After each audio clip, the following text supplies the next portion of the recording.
The time 5:30. It is now time for the program Transforming Your Relationships with Bonitto Grange. Stay tuned and be blessed. Bonitto Grange, go ahead, sir, and unmute and speak, sir.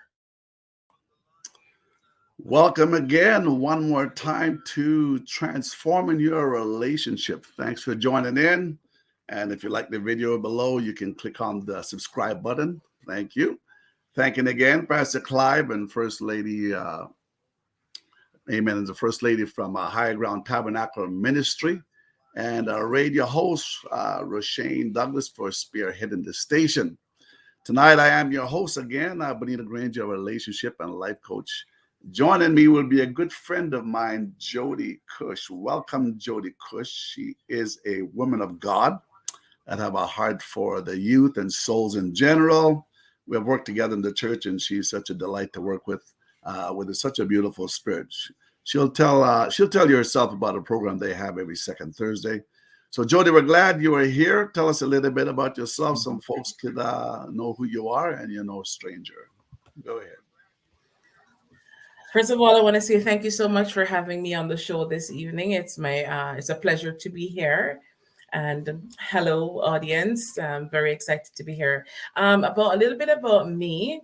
I am a pharmacist by profession, but over the years, I've been very attracted to marriage therapy. And as such, I started a course in pastoral and Christian counseling, a master's degree. I currently work with Marriage Matters, which is a flagship program from Mom Intel, which is Missionaries Outreach Ministries. And that's what Elder Bunny here was talking about. So we meet every second Thursday and we talk about everything concerning marriage. Nothing is off the table. But thank you for inviting me. I'm looking forward to your program tonight, sir. Amen. Well, thank you very much. Yeah, her mother's a wonderful lady. So she'll be coming on with a spicy topic here in the very near future. As you folks all know what the spicy topics are, you can use your imagination for that. But let's start off with a scripture tonight found in James chapter 3. Our topic tonight is the relationship killer, part 2 from last week. James 3, starting from verse 4, it says, "Behold also the ships which, though they be so great and are driven of fierce winds, yet are they turned about with very small helm, whithersoever the governor listeth. Even so the tongue is a little matter." Somebody says the tongue, it's the little red devil behind the white pearly gates. The tongue, it boasteth great things. Behold, how great a matter a little fire kindleth. And the tongue is a fire, a world of iniquity. So is the tongue among our members, that it defileth the whole body, and setteth on fire the course of nature, and it is set on the fire of hell. For every kind of beast and of birds and of serpents and of things in the sea is tamed, and hath been tamed of mankind. But the tongue can no man tame. It is an unruly evil, my Lord, full of deadly poison. Therewith, James said, we bless God, even the Father, and therefore curse we men which are made after the similitude of God. So tonight, as we mentioned before, we're talking about the relationship killer. And, you know, we can go quite a few ways with this, but we'll just start off the two most important. So, John, what do you think the two most important superpower skills in a relationship? Superpower skills. I think great communication skills is one for sure. And I think the right attitude, the attitude of unity. We're in this together. It's not you, it's not me, it's us. And we're going to make it work. No, great. And my mind was also thinking about communication skills, superpower skills in a relationship. I'm thinking also about asking good questions and listening, asking good questions rather than just surface. I was in a such seminar retreat some time back, and the women, the wives, were having issues with the men talking, but they were always asking the question that they asked the men were always a closed-ended question. For an example, so how was your day today? Good. Now, if you ask a question, how was your day? What was good about your day, or what challenge you have about your day? It opens up a conversation. But For just to sure. ask a closed-ended question, many times the conversation pretty well stands still. So there's a Chinese character um, that's used to represent. Just give me a minute. Give me a minute here. It used to represent the different parts, basically of the body. The Chinese verb to listen is perhaps you said the simplest, most comprehensive example of open-minded, active, complete listening known. The Chinese character that means to listen is made up of the character that means to the eyes, the ears, undivided attention, and the heart. The Chinese view listening as a whole body experience that involve all of these things. So, Jodi, you're involved with marriage matter, and you've gone over some issues with communication. So, what's the general consensus out there when you folks have conversations around that? We see quite a few issues coming up. I think one of the biggest issues is, as you mentioned before, the whole thing of listening, the whole thing of listening and listening empathetically, listening. I think as we know, there are different spectrums along the listening. If we call it a pole, there are different spectrums along, and so you can listen just to hear, just you can pretend to be listening and just but you actually don't hear anything. You can listen to rebut, like I'm listening just so I can get you and I know exactly what I'm going to argue about, or where I'm going to get, where I'm going to really get one punch in. Or you can listen to really understand and to learn and to empathize. So I think that is missing from a lot of relationships. I think, first of all, we don't really listen very well. Like you mentioned, the Chinese proverb, a lot of times we're listening while we're multitasking. So we're not listening with the eyes. And when you don't listen with the eyes, we miss the slumped shoulders. We miss the facial expressions and the micro expressions. We miss the flushed skin or the goose pimples. We missed a lot of signals that could give us cues as to exactly what's happening with our loved ones or with our spouse in the case of marriage. So I think just that whole idea of active listening and listening while suspending judgment is huge again, because I think if we listen and we're listening, and at the same time, there's a lot of psychological noise in our head, psychological noise in terms of judgment. Right. Something is like something saying to you, whatever they're saying, they don't mean it, then I think it robs us of the opportunity to really connect with our spouse. No, absolutely. With the relation coaching that I do, man, I'm not picking on you, but the ladies and the wives many times come around and will tell the man that you are not listening. Like, where were you when I was just speaking to you? Were you overseas? Were you down the road? Were you shopping? Were you playing your video games? Where were you? So I think when it comes to also communication is understanding, and I touch a little bit on that here in one of our past sessions, is understanding ourselves fully. So if I'm going to have a conversation, we talk about it. The topic was about the relationship killer. So if we approach a conversation with anger or frustration, it's going to be something that's going to fuel the conversation even before it starts. Like you mentioned, even the very body language and the very tone. And I think to understand yourself first, I think many times we got to be present with the moment and to know exactly really what's going on at the moment. What is it that will fuel me? What is it that's propelling me to go in an area that I don't want to go? And I had mentioned, we had talked about Brene Brown that had a quote where she talks about vulnerability is the birthplace where your life can be changed, where connection can be made. So what did you find out about or had conversations around vulnerability in your session with the different individuals that spoke?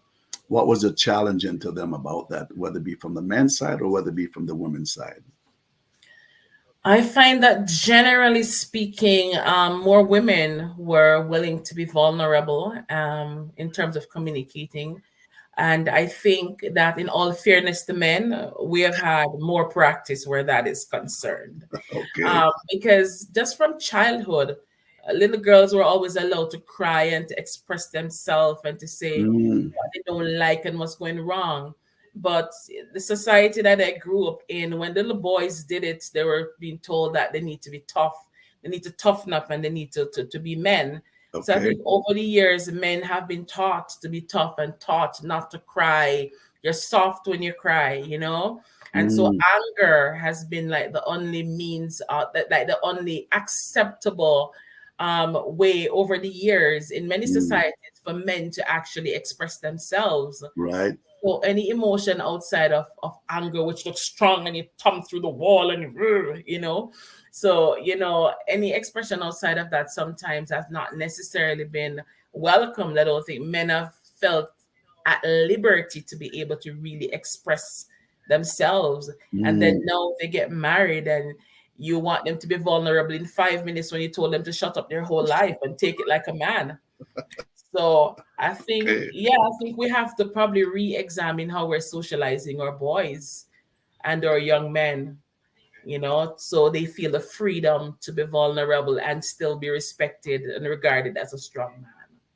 And you, yeah, you have a young man, a young boy, a beautiful young man, and a beautiful young lady. What would you want to tell your young boy about vulnerability, about even as young as he is growing up?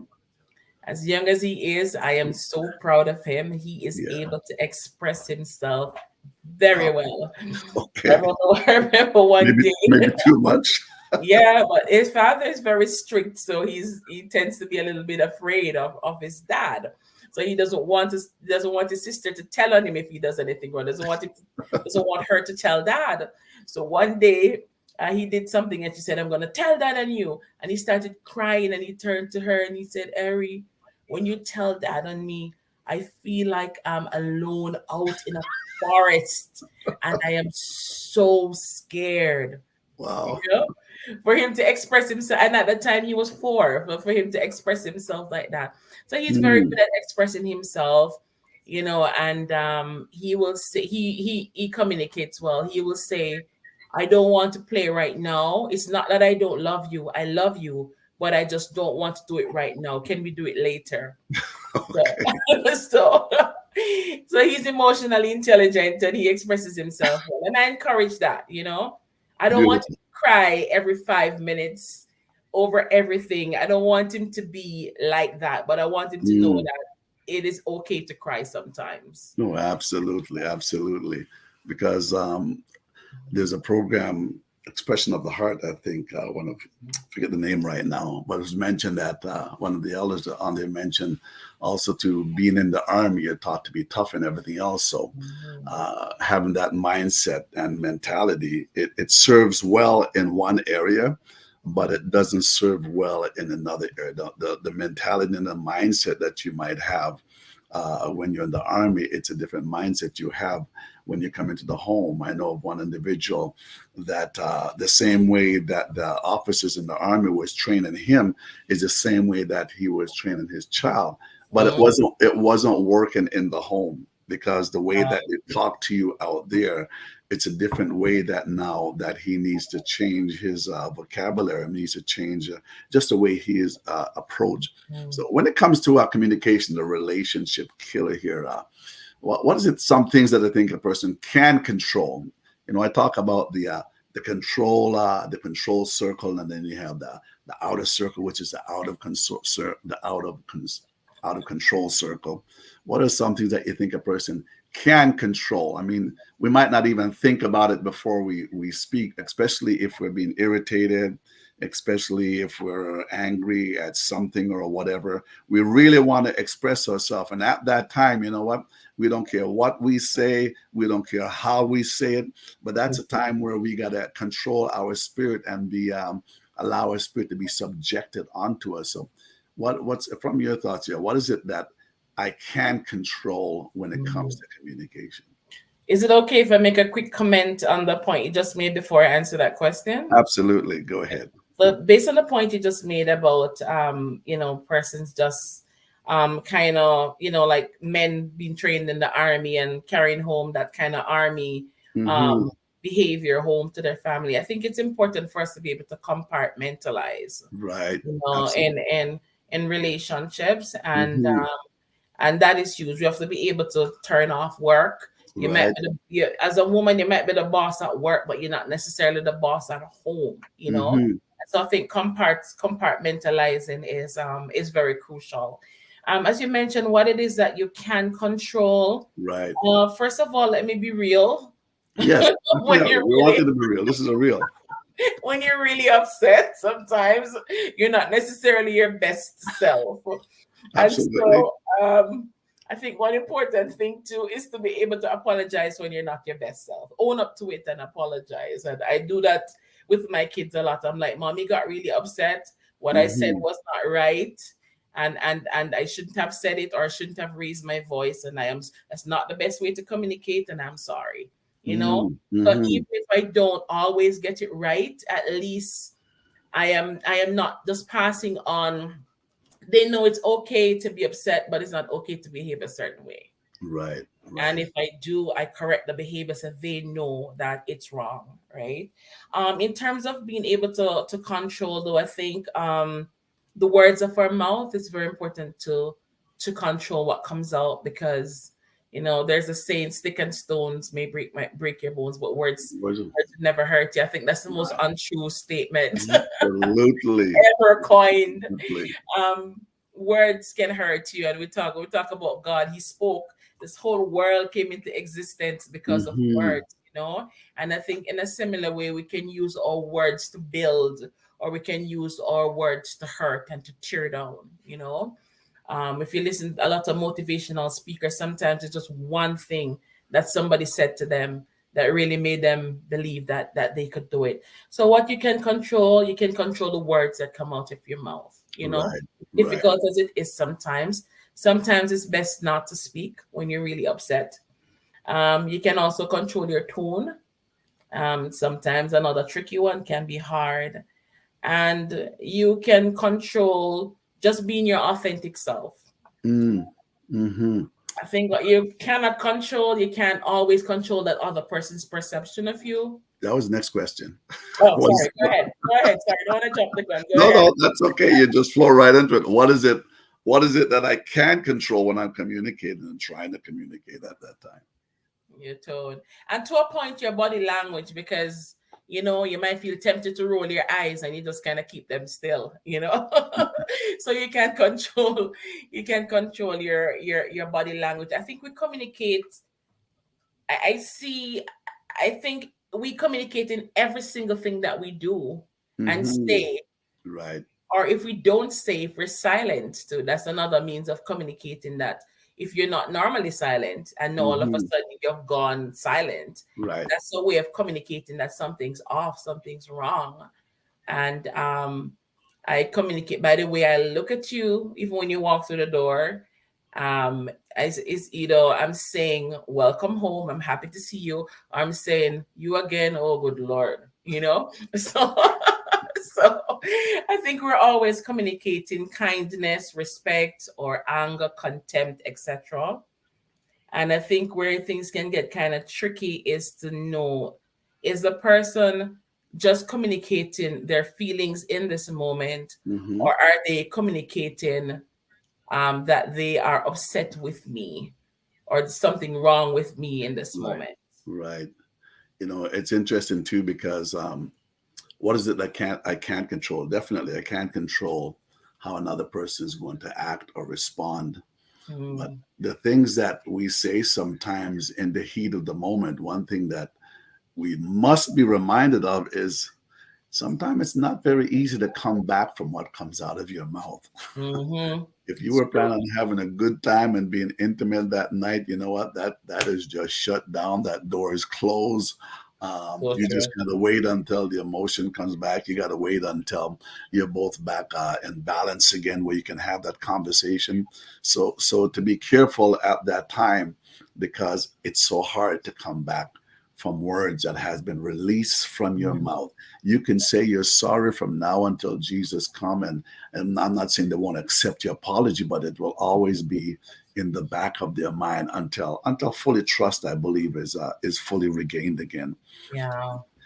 And as you were speaking there, one of the things too is approach. You mentioned about tone, is approach. Mhm. There's a beautiful scripture in the Bible. It's found in I believe it's Second Kings chapter 1. Okay. It talks about Second Kings chapter Abigail. 1, verse 9. No, you can come in with that one here after this. So you talk Okay. Okay. you had mentioned that to me Okay. before. But it's about these three captains that want to approach Elijah. Now, at the time, Elijah was in a mountain or in a cave, and he was running away from the king because of what had transpired. And the king sent out some captains to tell Elijah, "Hey, the king wants to see you." These captains went. One captain went out, and he had 50 men with him. But he went out in Elijah, and you can read it, 2 Kings chapter 1, verse 9. It says, "Then the king sent unto him a captive of 50 with his 50, and he went up to him, and behold, he sat on the top of a hill, and he spake unto him, the man of God, the king. The king said, Come on down." Mhm. I want to get to my point. And Elijah answered and said to the captain of 50, "If I be a man of God, then let fire come down from heaven and consume thee and thy 50." And there came down fire from heaven and consumed him and his 50. 50. So 2 Kings again, chapter 1, verse 11. Again, also the king now sent out another captain with 50, with his 50, after hearing basically that they didn't come back. I would imagine that they were destroyed. And the captain answered and said unto him, "O man of God, thus hath the king said, Come down quickly." And Elijah said unto them, "If I be a man of God, then let fire come down from heaven and consume thee and the 50."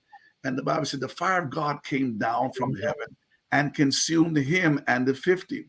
But what I like is the third captain that came. And he sent again a this king was adamant to get Elijah to come to him because of what he had said. He was adamant to get Elijah, and he's already lost 100 men already. So it Mhm. seems like, I don't care how much I've lost so far, I want this conversation to take place. Mhm. He sent again captain the third captain with 50 and his Mhm. 50. And the third captain of 50 went up and came and fell on his knees before Elijah and Mhm. besought him and said unto him, "O man of God, I pray thee, let my life and the life of these 50 thy servants be precious in thy sight. Behold, there came down fire from heaven." He's given a testimony of what happened from before, because of what he had heard and what he had known. And he said, "And then burnt up the two captains of the former 50s with their 50s. Therefore, let my life now be precious in thy sight." And the Mhm. angel of the Lord spoke to Elijah and says, "Go down with him. Be not afraid of him." And he arose and went down with him unto the king. So my question always was, it was a conversation between two individuals, and Mhm. what made the third captain request different than the first two captains? And it goes back to humility. When it Humility. comes to having a conversation, you got to make space for humility. You show humility by letting go of thinking that you need to impress someone. The Bible said that the individual came and basically knelt before, he fell on his knees before, he humbled Mhm. himself before he had that conversation of what he wanted. And without a shadow of a doubt, the third captain had the right approach, and therefore he got the right response. A lot Mhm. of time in relationship, when it comes to communication, if we're abrasive and we just want to get our point across and everything else, don't expect to have a right response from your spouse that you are trying to communicate with. But if you have the right response, 9 out of 10 times, you are Mhm. going to have the right response. And I've always kept this in mind. I'm not saying I have perfected it, but I'm always conscious and mindful of it.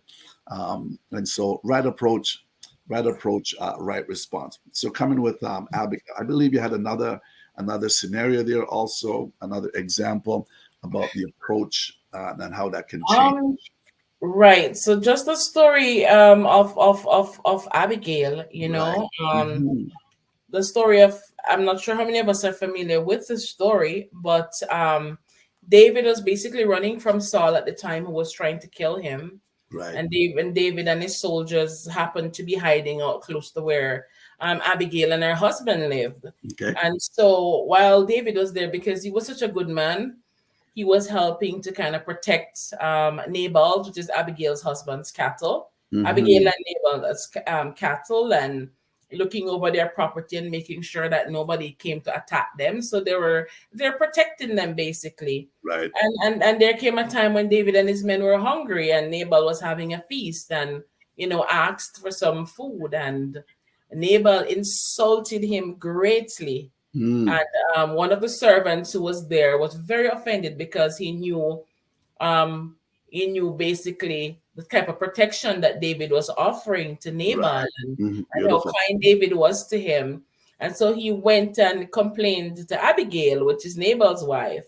And Abigail had such a beautiful attitude. The Bible said in 1 Samuel 25, when Abigail saw David, she quickly got off her donkey and bowed down before David Wow, with there her you go again. face to the ground. Mm. He fell at his feet and said, "My Lord, let the blame be on me alone." Imagine, she had nothing to do with this. She was just hearing.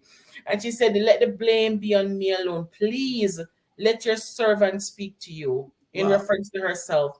"Hear what your servant has to say. May my Lord pay no attention to that wicked man Nabal." Or some interpretation said, he said foolish man, because the name Nabal means fool. So Right. so and she cooked lovely meals and brought it to David and his men, Mm. and she begged pardon on behalf of her husband. And she was very wise, because I think she knew what was coming. David would have killed Nabal. He would have most likely killed her as well. He would have wiped them all out. But because of her attitude, or her humility, because of Right. her approach to him, Mm-hmm. then she satisfied a need that he had also. So she also showed kindness. And Mm. because of that, she was spared. And then years later, or sometime after, when Nabal died, David remembered her and went back for her and married her. Beautiful. So it ended well because of her wisdom and her humility. My beautiful. I've always said I think God gave women like an extra sense that men don't have. Sorry, men. I have to agree with you. No, I'm clearly biased. Sorry, man. It's an extra intuition because I've always said, any man that have a good wife, if they listen to that wife even half or three quarters of the time, man, you can put an amen in the chat and says amen or yep, you're right. When a man that has a good wife, and had listened half or three quarters, and I'd be the first to put my hand up, they'd be a lot farther ahead. Sometimes financially, spiritually, holistically, whatever the case might be, right? If they're fully honest with themselves. So again, those two stories that we talked about, I believe anything that we want to know about relationship, it's already in the Word of God. You can read a lot of books out there, and they're wonderful, and they'll break it down, and that's just beautiful. God has given other individuals knowledge, but when it comes to the Word, the answer is already there if you really want to find it. And bringing out these two examples is right approach, just like the third captain and his 50. Right approach, right response. Just like Abigail and David, right approach, and again, right response. Can I ask you a question, Absolutely. Sir Bonito? Right. Why do you think it is that a lot of times men don't necessarily listen to their wives? Wow, that's a loaded question. It's a loaded question. No, I was just thinking about it as you said it, and some thoughts came to mind. I'm thinking, why would you not listen to somebody? Why would you dismiss somebody? I think we dismiss people for different reasons, and That's right. one reason could be pride, because how dare you think you know this more than I do, Mm-hmm. you know? And I think another reason could be a lack of it's almost like a lack of respect. It's like, I don't think that you have the wisdom or the knowledge to be able to talk to me on this, you know? Right. So it's either a form of disregard where I'm not listening, Mm-hmm. or probably pride, Well, you you're know? right. I'll tell you one thing, and I've spoken to a lot of men because as a relationship coach, get to talk to a lot of people. Even before I got involved in this area of my life, and one thing, a man will not listen as much to his wife as he should. But Mhm. guess what happened? And I'll be the first one to put my hand up, okay? We will go to work and we will Mhm. have conversation with our coworkers. And Mhm. guess what? The same thing my wife was telling me. Light turns on. Wow, this is embarrassing. Just being real. The same, and I've had this multiple Mhm. occasion, okay, and I'm learning.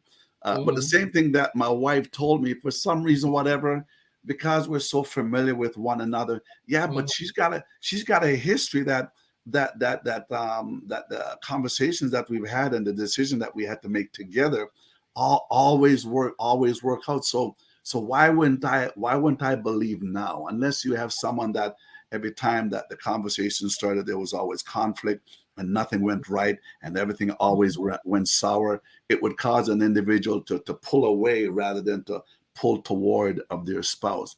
But Mhm. I've gone to work and I put myself on the pedestal, and I've heard an individual as we had conversation exactly what my wife was telling me. This individual was telling me the same thing, and so Or and is so, it their approach? Could it and be that so their what approach was just better than her approach? I mean, what is not, it? no, it's not better. I think, like I said, it goes with being so familiar with one another. It goes with a Mhm. little bit of pride, as if to say, well, maybe does she really think she have the answer? Like I think my answers is just as good, whatever. I think there's a little bit of pride in there. But again, if there has been a history pattern that validate what she's been saying, I mean, why even go get a second opinion? So having a Mhm. conversation with this individual at work, I come home and I'll says, "Hey, honey, you know what? ABC, whatever we're talking about, I can't remember. It's been a while now because I've been retired. But I would say, hey, honey, we have this conversation today, and yeah, this sounds like a really good idea." And she just kind of looked at me, kind of rolled her eyes, and says, "Really? Okay." Well, you realize that's exactly the same thing that we talked about before. So I just crawl under my shell and I just disappear out of. Well, you ought to credit yourself to you married a very wise woman, and so you have to make it work for you, right? We Right? have to make Stronger together. we have to make it work. It'd be interesting if I had some men on the line there for comments that would put in, why is it that we second guess our wives when, especially those that have a good, you're married to a good woman, Mhm. she's got the history with you. The same thing when it comes to my two children. Like my wife has a history with them as what has been said and what had been mentioned and direction that's been given to the T. They know that if she says this or whatever, that this is what's going to happen. There was a time she was on the couch upstairs. I'll never forget. Um, she was lying down and she just felt the phone. Let's phone the children them, and she told them exactly what they were doing, where they were at, and they were amazed. And one tried to come home and maybe almost tried to cover up, but the other one says, "No, we're not going to cover up. We're going to tell the truth." So they have a history with her that history is that spirit of discernment, right?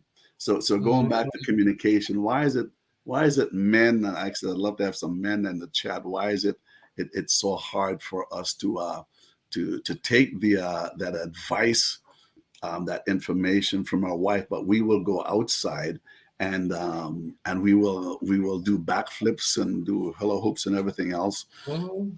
So I don't know what you have heard from. Maybe you can share a little bit from marriage matters. Why that is. What did you come up with for the men on that respect? I'm not sure if we've ever really delved into why men don't listen to their wives very much. Okay, It's an that's a interesting topic in the topic. future. We could probably explore it in the future for sure. But I Okay. think one of the topics that we were on a few weeks ago, that was really huge, was when we dealt with the man cave, and how Mm, some men retreat to their caves, and what was being unintentionally communicated to their wives during that right. time. Okay. Right. So just getting in the cave or pulling away was actually making the women feel disregarded, Mm, um, making them feel very lonely, very frustrated, okay. and feeling as though they were in this thing alone. It's like the house is on fire and one person has just left. They didn't even try to put out the fire. They left you in the burning building. That's the kind of feeling that many wives have. And, Right. and the husbands, on the other hand, were saying, no, but what we're having is like an overload, and we feel like if we don't deal with the fuse, we're gonna have a problem here. So what we Mm, do is just shut down in order to prevent the overload, or to prevent things from going really haywire. So just different, just the way we behave sometimes as different sexes, I guess you could say. We're sending different messages, and sometimes the message that is being sent is not necessarily the message that we intend to send. But absolutely. yeah, but it can get interpreted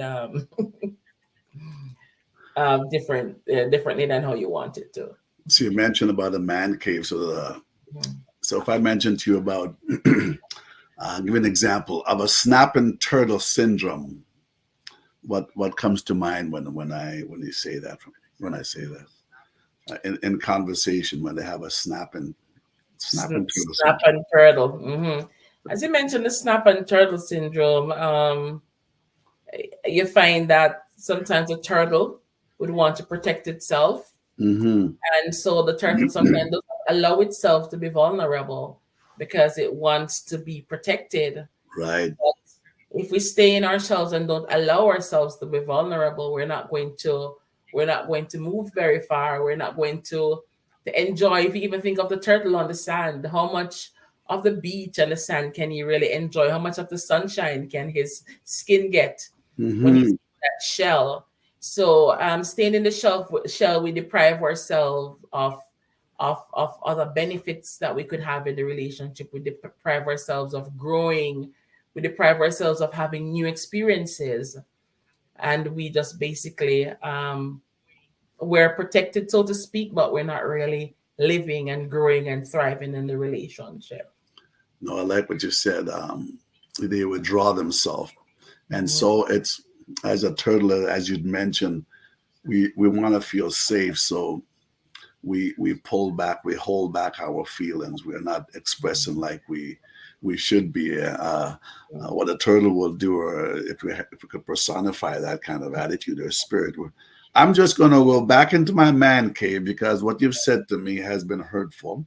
I'm going back into my man cave, and I'm just going to wait until the storm is over. I'm going to wait until you cool off because I feel safe because you have snapped. It's making me feel less than. And a lot of times in a conversation, whether from the male or female, if we're not careful, we've known one another sometime barely. One another for quite a while. We've become so familiar with one another that as the year goes by, if we're not careful, you know what, we're not fully conscious of our conversation, of how hurtful that we can be. And so when Mhm. it comes to the relationship killer, what are some triggers? What are some triggers, and you feel that can basically set one off? I mean, I got some I ideas. think I think almost anything can be a trigger. But as you mentioned, before I get more to the trigger, as you mentioned the whole man cave, I think Mm, one of the big problems is that when the man comes out of his cave, he has relaxed, he has processed things, he is ready now to come back and to have communion with the wife. But Mhm. she has not had her moment. She has not had the chance to de-stress. She has not had the time to breathe. The problem is still there. You still haven't spoken to her about it. So the issue is still unsolved. So you come Right. out ready to have a nice life, or ready to get naughty and get down to business. And she's like, hold up, buddy. Hold up, I'm not there yet. You walked away, you left me in the turmoil. I'm still in the turmoil. I'm still boiling up out here. I'm still Right. upset. Right. So we're at two different points really. But Mhm. as you mentioned to the trigger and the hurt, I don't know if you've ever had like a problem with a toe or something, like your toe is sore for some reason, Okay. and somebody's walking past and they accidentally step on your toe, and based on your reaction, the person is perturbed because they think, okay, I'm sorry I stepped on your toe, but is it really that bad? Do you really have to behave like that or cry like that? Not realizing that your toe is sore, your toe is broken, but you Mm. have it all dressed up in your pretty shoes. Nobody know your toe is broken.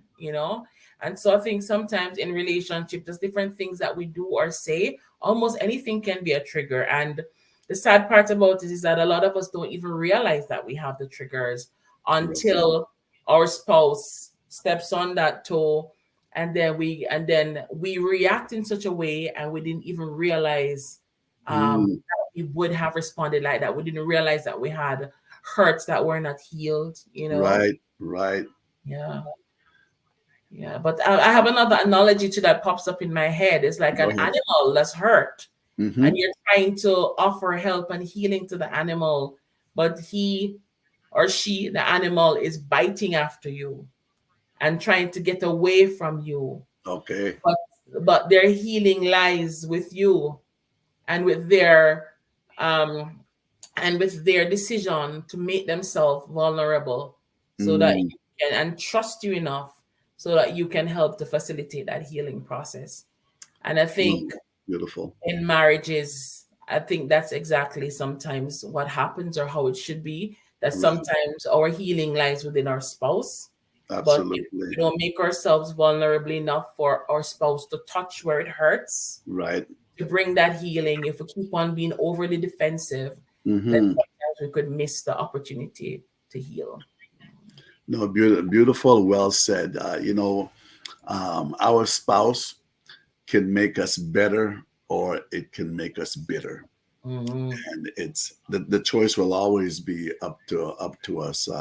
As you're speaking, my mind goes back. That's so important too, to really get to know one another, because if you don't have a little bit of past history with your spouse, and certain things that might have transpired. Somebody asked one time, should one tell everything before you get into a relationship or before you get married? And I've always said, like I've said before also, that if it's going to be an issue and a challenge for your relationship, you know what, you might as well face the elephant in the room, and Mhm. have that conversation, because one word that could be said in a conversation could trigger that individual because of what has happened in the past, and Mhm. because that conversation was never had. Again, like you mentioned, that healing has not taken place like it should be. Mhm. So some things, as you mentioned, yeah, that can what bugs an individual when it comes to communication or pet peeves is name calling, man. Mhm.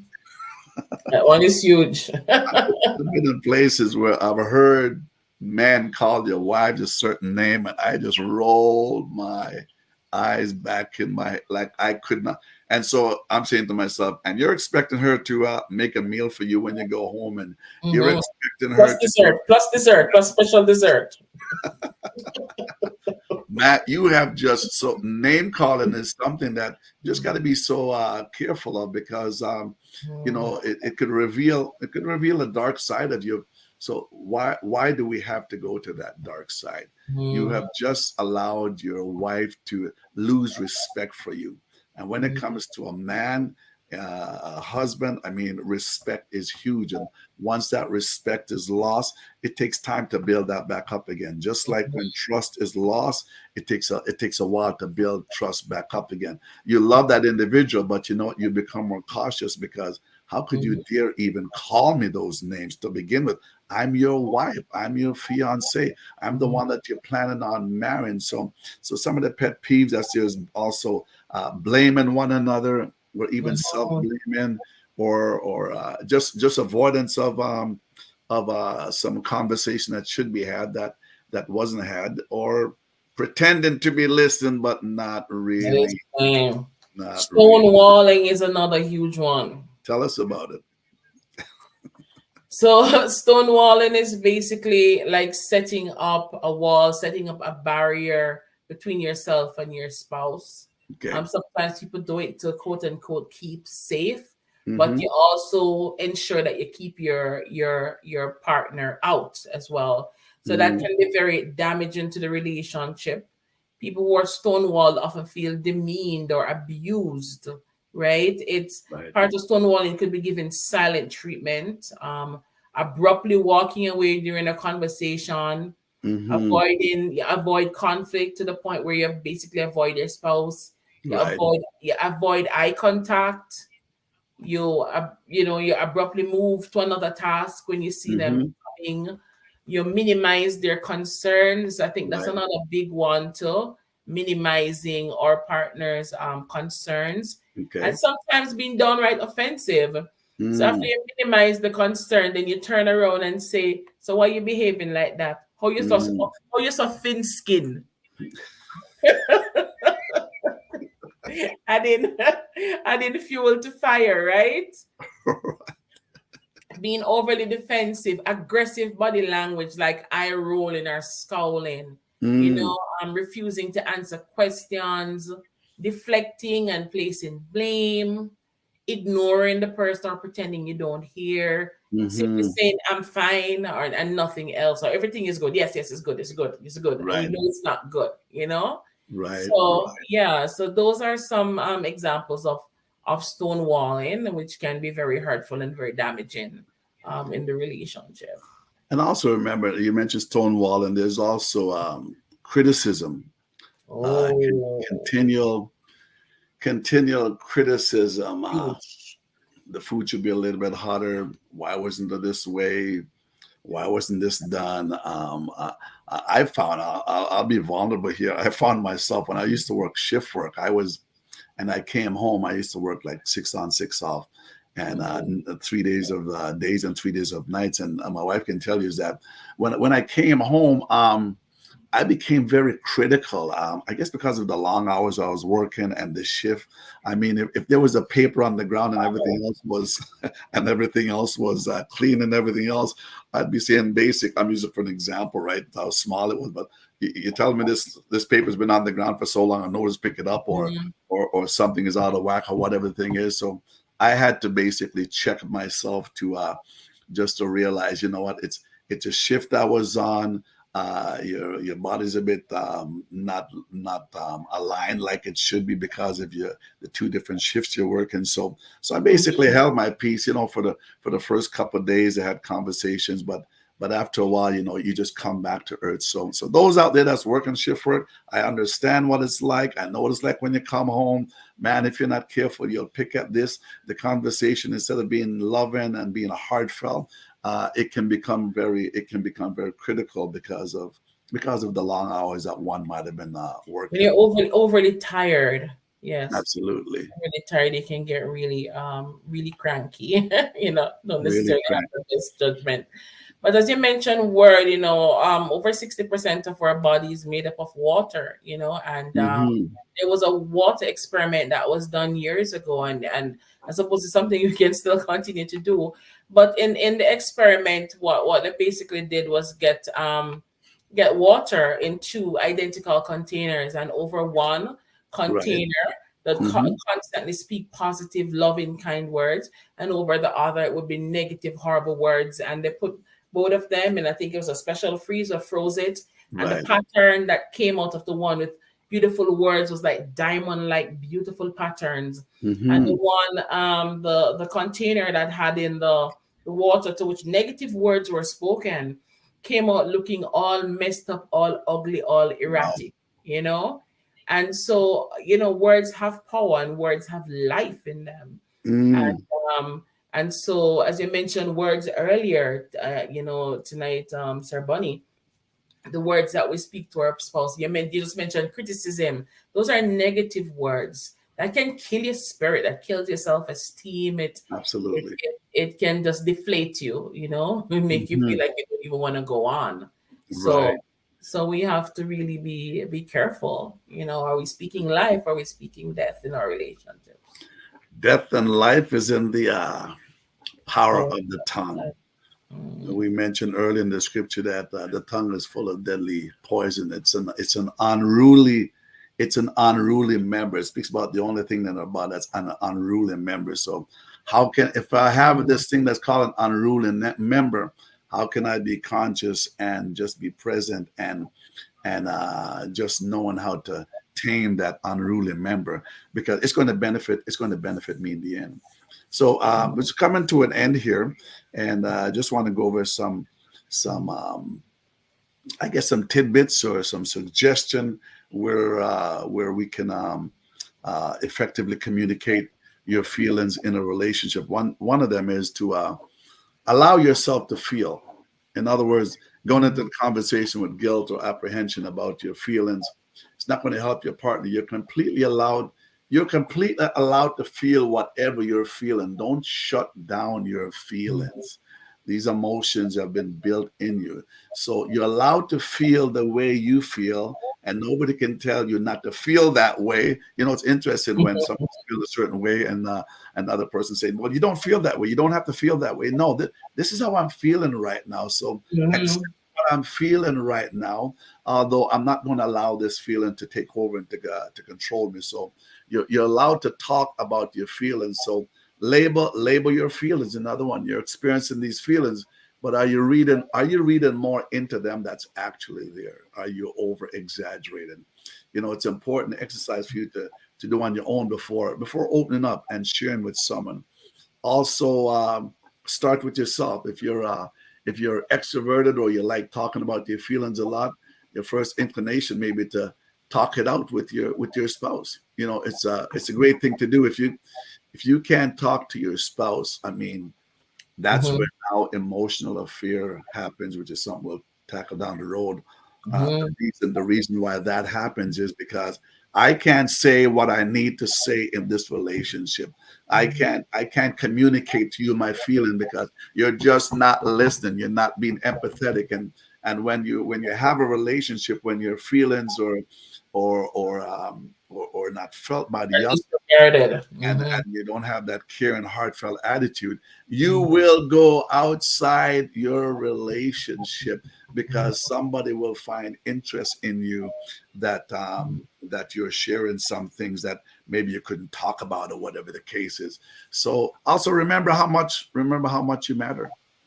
You do Mhm. matter. In spite of how you're feeling, you do matter. Swap those feelings for feelings of confidence in that moment. It's that you got to program yourself. This is how I'm feeling, but I can also generate this feeling of confidence and Mhm. security, which is going to help in the strength of my relationship. And Mhm. above all, when you're entering the conversation with your significant other, be happy that you're taking this step. It's a step that's excellent for you and for your partner. So as we come to our end tonight, what would you want to leave our audience with tonight when it comes to the relationship killer, which is communicating ineffectively? I think if all else fails, sometimes it can help to paint your spouse a word picture. Jesus was very good at that. He used to tell a lot Mm, of stories, and every parable is a word picture. When you right. say, "Who's my neighbor?" he didn't just answer you. He started to tell you the story about the Good Samaritan, you Okay. know? So sometimes it doesn't come alive to your spouse unless you actually paint them a word picture, something that they can relate to. You know, when Mhm. Jesus was talking to the farmers, he said the farmer went out to sow seeds, etc. Right. So he would tailor the conversation according to the audience. If you're talking to your spouse and maybe it's say you're a wife and your husband is a man and you're talking to him and he's not understanding, maybe you could say to him, I feel like your dirty car that with garbage all over in it that needs to be washed and needs to be attended to. You know, I feel like the motor is going, I feel like the engine is going bad and there's sounds all over and you're not listening and you're still Okay. expecting me to perform optimally as this vehicle with a broken engine, you know? Mm. So sometimes it is that you can talk to the person in a way in which they can understand using something that they can relate to really express to them how you feel. If all else fails, I think sometimes that's kind of the way to go. Amen. Well, thank you so much, Jodi-Ann Campbell Kush. Her number is 780-278-0572. She's involved with this program they have every second Thursday, Marriage Matters. If you want to tune in there, again, you can give her a call, 780-278-0572. I'm Bonitto Grange, your relationship and life coach. It's been a pleasure to have these conversations tonight. My number is 780-905-7134, or you can connect with me at bonitogrange@gmail.com if you want to have a conversation. If you're having some kind of challenge within your relationship, this is what I do. We have conversation with couples, with individuals. My motto in life is reducing the world, divorce one conversation at a time. So thank you, Sister Jodi. It's been a pleasure having you online tonight. Thank you for having me. Bless you. Have a wonderful evening. Come on in, Mr. O'Shane Douglas. Roshane Douglas.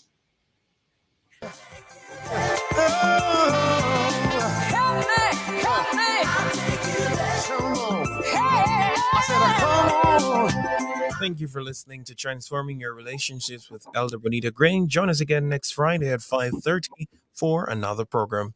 You're tuned to Higher Ground Gospel Radio, reaching out the highest mountain and the lowest valley. Stay tuned, my friends. HGG Radio. Yes, brother You know, I'm Jay. going through some stuff. I needed a point from you, right? I'm here.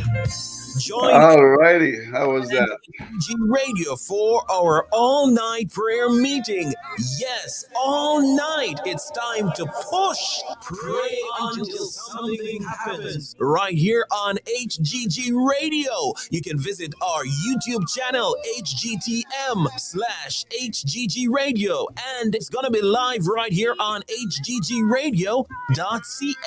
Looking forward to seeing you today. We start at 10 p.m. local time right here in Edmonton, 12 midnight in Jamaica, 12 midnight if you're in some parts of the USA. It's gonna be great. It's our all-night prayer meeting. Push, pray until something happens right here on HGG Radio. Looking forward to seeing you.